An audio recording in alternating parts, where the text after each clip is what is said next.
আসসালামু আলাইকুম। আমরা নিয়মিতভাবে জাতীয় বিশ্ববিদ্যালয়ের ভর্তি সংক্রান্ত বিভিন্ন প্রস্তুতিমূলক ক্লাস আমাদের এই চ্যানেলটিতে আপলোড করে থাকি।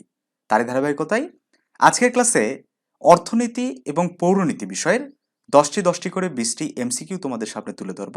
আশা করছি এখান থেকে বেশ কয়েকটি এমসিকিউ কমন পড়ার সম্ভাবনা রয়েছে। প্রথম এমসিকিউ, কোন বাজার ব্যবস্থায় গড় আয় ও প্রান্তিক আয় সমান? সঠিক উত্তর, পূর্ণ প্রতিযোগিতামূলক বাজারে। পরের প্রশ্ন, নিম্নোক্ত কোনটি পূর্ণ প্রতিযোগিতামূলক বাজারের নিকটতম উদাহরণ? সঠিক উত্তর, আলুর বাজার। নিচের কোনটি মুদ্রার কাজ নয়? সঠিক উত্তর, মান সংরক্ষণ। অলিগোপালি বাজারে কয়টি ফার্ম থাকে? সঠিক উত্তর, অল্প কয়েকটি। প্রান্তিক উপযোগ ঋণাত্মক হলে মোট উপযোগ কি হবে? সঠিক উত্তর, কমতে থাকবে। কোন রেখাটি ইউ আকৃতি? সঠিক উত্তর, গড় খরচ রেখা। পূর্ণ প্রতিযোগিতামূলক বাজারে গড় আয় রেখা কেমন? সঠিক উত্তর, ভূমি অক্ষের সমান্তরাল।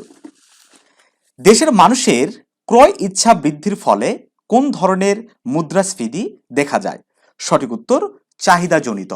মুদ্রার যোগানের পরিমাণ বৃদ্ধি পেলে কোনটি ঘটে? সঠিক উত্তর, অর্থের মূল্য হ্রাস পায়। স্বল্পকালীন ও দীর্ঘকালীন খরচের পার্থক্য কি দ্বারা নির্ধারিত হয়? সঠিক উত্তর, পরিবর্তনশীল খরচ দ্বারা। এখন আমরা দেখি পৌরনীতি ও সুশাসন বিষয়ের 10টি গুরুত্বপূর্ণ এমসিকিউ। প্রথম প্রশ্ন, রিপাবলিক গ্রন্থটির রচয়িতা কে? সঠিক উত্তর, প্লেটো। অ্যামিকাস কিউরির অর্থ কি? সঠিক উত্তর, আদালতের বন্ধু। নিচের কোন ব্যক্তি বাংলাদেশের সংবিধান প্রণয়ন কমিটির সদস্য ছিলেন? সঠিক উত্তর, রাজিয়া বানু। বাংলাদেশের জাতীয় সংসদে কাস্টিং ভোট প্রদানের ক্ষমতা রয়েছে কার? সঠিক উত্তর, স্পিকারের।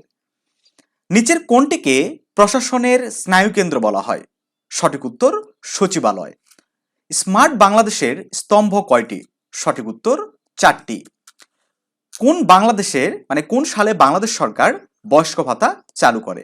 সঠিক উত্তর, 1998 সালে।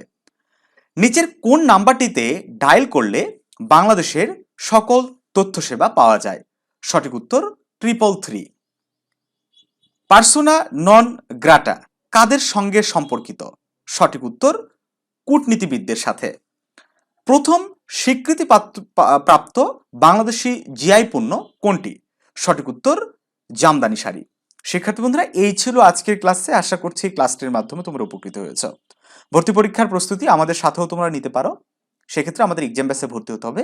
আমরা চাই তোমরা আমাদের এক্সাম ব্যাচে ভর্তি হয়ে আমাদের টিচারদের মতো পড়াশোনা করো। তারা কিভাবে বলে সেগুলো পড়ো।